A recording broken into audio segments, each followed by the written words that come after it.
Wyandotte County. This is your mayor, Christal Watson, mayor and CEO, Unified Government, Wyandotte County, Kansas City, Kansas.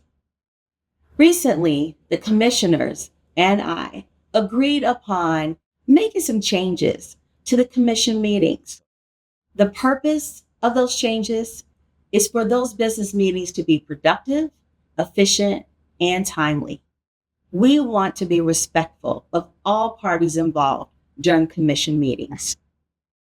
Here to explain more is our board clerk, Monica Sparks. Hello, everyone. Monica Sparks, Unified Government Clerk. And we're here today to kind of inform everybody about the upcoming changes for our commission meetings that we think will be a lot more effective and allow the public better access to the governing body. The first change that we think is very exciting is our Board of Commissioners meetings will start at 5:30 instead of 7 o'clock. As many people know, our meetings were going till very late in the evening. It was difficult for our citizens to attend the meetings that late, even online. We saw that our citizens were just not able to stay with us until very late into the evening. And so we think by changing the start time that it will be a little easier for people to even just watch the meetings or be here to participate. I know that there's been some talk that the commissioners are no longer, you're not going to be able to speak at a commission meeting, and that's not accurate.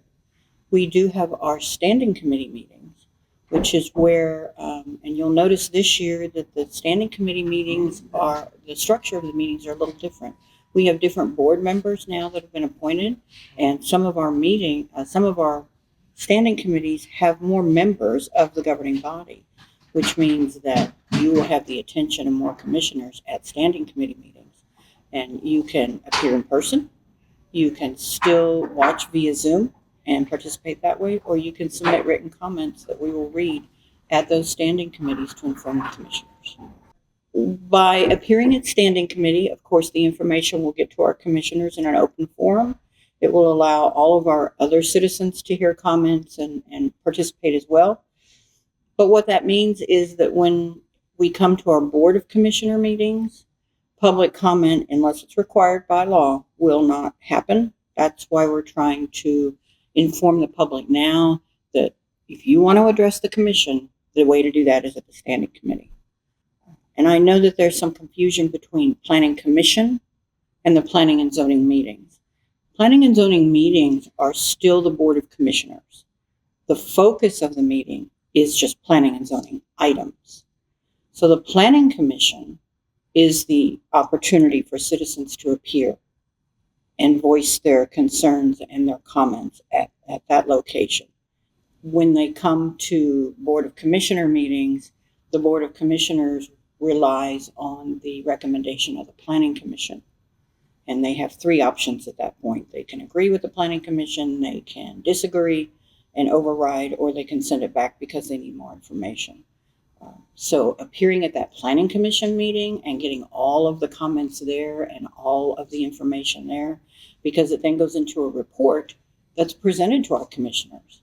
And that allows them then to say, okay, we need more information, or it needs, we can improve it here.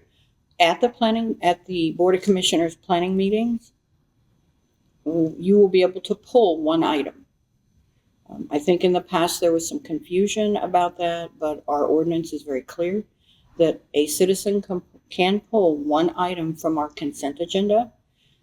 When that happens, they will be the only person that can address the commission about that item, because again, the comments should have been made at Planning Commission, but allows the Planning Commission to then make a recommendation. Very similar to Standing Committee. Appear at Standing Committee, then that comes forward to the full board. The commission voted in December. The new board voted to have 3 meetings per month, which is an increase. We were formerly doing 2. So we will have 2 meetings. The first and third Thursday of the month will address just what we call regular business of the commission, economic development projects, grants, any public works items, any of those types of items that are the regular business of the UG. The last Thursday of the month will be devoted to our planning and zoning items. With this new format, we believe the meetings will be shorter, which will help citizens and our commissioners have more input into how the items flow through the system. And we believe that it will allow items to move quicker so that decisions can be made on a much quicker basis.